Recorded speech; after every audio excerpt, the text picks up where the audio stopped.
We're also going to use one of the questions for our talk show because we're doing a debate on the rise of, the hard right. Far right. In Europe. You mean right so far? in the Dutch elections.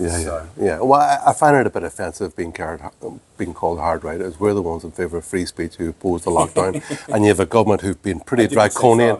Like draconian and authoritarian, imposing it against their citizens, and you're calling me far right. I think it's a bit of a cheat. So, camera, look at the camera, or look at you. Look at me. Yeah. Okay. Do you want him to turn his body a bit, or no? Perfect. Okay. Herman Kelly, thanks for joining us here. Obviously, there was the riots in Ireland last Thursday, as you mentioned before. You're opposed to mass immigration into Ireland. Why are you opposed to that? Well, I'm opposed to political violence, as I am to mass immigration. I believe the government's system of reckless open borders, allowing a large number of unvetted males of unknown origin into the country, has led to an increase, as it has in other countries, be it Sweden, France and Germany, an increase in violence and sexual assault. I believe it's very dangerous for the people who live in Ireland, and I believe that the government really have to have a second thought of this and change their direction of travel. You just said it's led to an increase in sexual violence and other stuff like that. Are there statistics to show that it's... Actually, I was interviewed on BBC Ulster on Friday, and I brought it up with William Crawley that official statistics, BBC has two reports, official government reports, both in Germany, which shows that, for example, in Lower Saxony, there was a 10% increase in serious crime after 2015, and 92% of that was shown in this report to be committed by migrants. Also in Sweden, the Swedish government updated their statistics there last week, which shows that migrants are 2.5 times more likely to be charged with crimes. And there has been a large increase in rape and sexual assault in Sweden. And this pertains also to France and Germany and other countries. So we shouldn't be naive to think that the impact of increase in criminality caused by unrestricted, unvetted immigration will not come to Ireland. But surely if, like you say, it's unvetted, and these people, there's been a rise in crime, like you said, 2.5 amounts of immigrants are going to be committing, going to be arrested for crime 2.5 times more. Mm-hmm. If it's all unvetted and people are coming in illegally, then surely you're pushing them under the system, so they're going to be pushed into a life of crime. And just secondly, are there not a lot of immigrants, that come in legally through the system that actually contribute a lot to the economy and actually do a lot of good for the society? I don't think, for me, you're making it sound very black and white. I'm not saying that all immigrants commit crime at all, but it has led to an increase in antisocial behaviour and sexual assault, etc. And I think the government have to be, it's their duty to make sure that the country is safe and secure, and I believe they've failed in their duty to do so. In regards to economic impact, now we see that the three people who've been in the news recently in the last few weeks, the convicted murderer of Ashling Murphy, who's Jozef Puska, this Algerian national who attempted to stab 3 children and 2 adults in Dublin last Thursday, and also 10 weeks ago in Dublin, there was a guy from Angola who stabbed a random German tourist at the entrance of Dublin Airport. Those 3 men, one was in Ireland for 10 years, Puska, and the other 2 was in Ireland for 20 years and 23 years. Those 3 men never worked a single day that they were in Ireland. They got free housing, free welfare, free medical care, all funded by the Irish taxpayer who had to go out to work to pay for these guys. And it's not fair on the Irish taxpayer that we're going out to work to financially support these layabouts who then have the gall to stab our children and tourists in Dublin. It's just not on. Obviously, they're very extreme cases, but there's always extreme cases from people that are non-immigrants as well. Well, in regards to numbers, the population of Ireland has gone up by 1.5 million people in less than 30 years. It's increased by 42%. Now, yes, you may say the GDP has gone up, yes, but bigger cake, more mouths to feed. It's the GDP per capita which is the criteria. And anyway, it's just not... economic growth. That's not the measure of success. I believe it's the happiness of the population, the sense of security. Do they have a job? Actually, it's immigration and increased demand for housing, which makes it more difficult for Irish people to rent an apartment or to buy a house. And it's more difficult for Irish people to get an appointment in the doctors. I know where I am in County Louth, it now takes 2 weeks to get a doctor's appointment. Increased demand for housing and medical services makes those more difficult to get. And it's Irish people, why are we paying to make life more difficult for ourselves? I mean, I wouldn't say population increase is just down to immigration. More people are giving birth as well. Yeah, well, our birth rate is now 1.5 children per woman. Officially, the CSO figures say it's 20% of the Irish population are born outside of Ireland. But as the CSO say themselves, people who come to Ireland legally aren't very keen on filling in census forms. The second question here was, isn't it a bit hypocritical to oppose immigration since a lot of these people just want to start a new life? I mean, I think we've covered that, but maybe you can just answer that a little bit again in that context. I believe it's very natural for people to want to better their lives financially and go to a country which is wealthier and work and get their children in better schools, etc., and health and housing.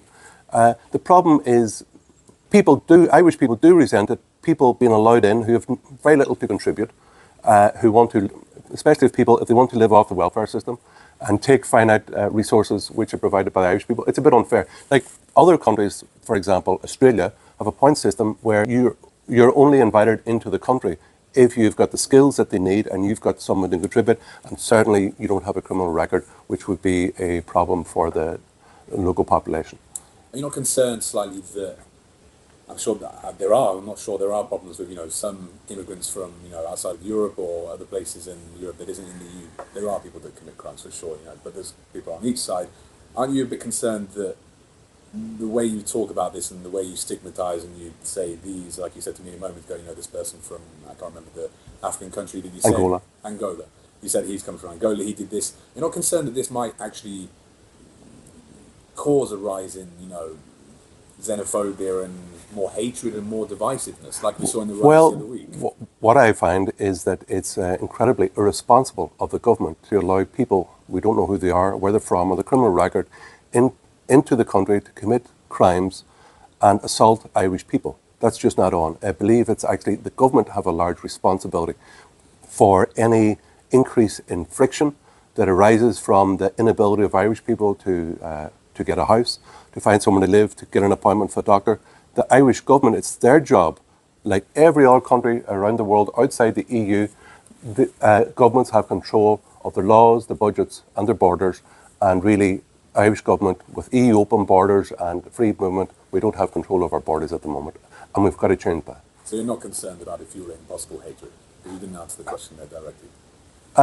Well, I have no time for racism or for political violence, and I always say so publicly. But the government has a responsibility to make sure that the circumstances in which that would grow don't happen. All the government has to do is have a sensible immigration policy. That's all. And they also have to make sure that the police is big enough to deal with any possible increase in crime. Now, at the moment, Drew Harris is at war with the Guards. Gardaí and the GRA, have no confidence in the Commissioner for Police.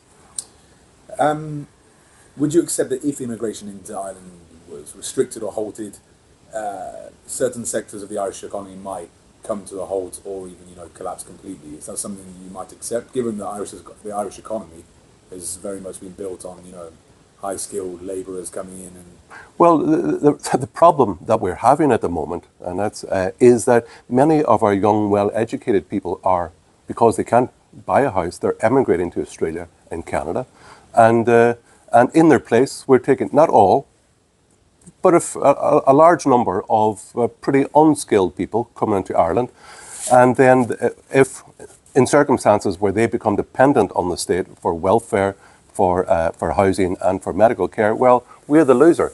And if just GDP may go up, but the number of people who it has to be spread around also increases. So its standard of living has to do with GDP per capita, not just GDP. So of course, in every country around the world where there's the population goes up, almost in all circumstances, the GDP goes up as well. But we have to be conscious of GDP per capita, and also security and happiness of people in the country, and the availability of public services which are finite to all the people who are there.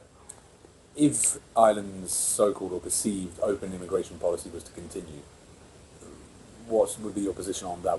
What would be your concern? I think that the government would be crazy to continue in the route of which they've taken. I think they really have to reassess and change their immigration policy to have it a points-based system based on Irish needs, that the people who come in have skills to contribute, they don't have a criminal record.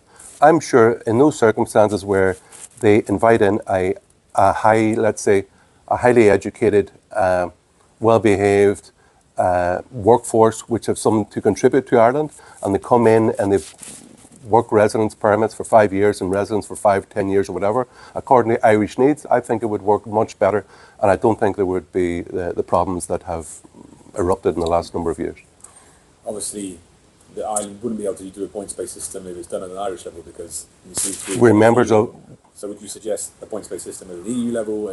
What would I know you want to leave the EU with your political. Well, my long-term goal is that I believe that Irish people, unusual in Ireland among the political class, the Uni Party, is that I believe that Irish people are good enough to make their own laws, decide their own budgets, and control their own borders for their own good. We cannot do that.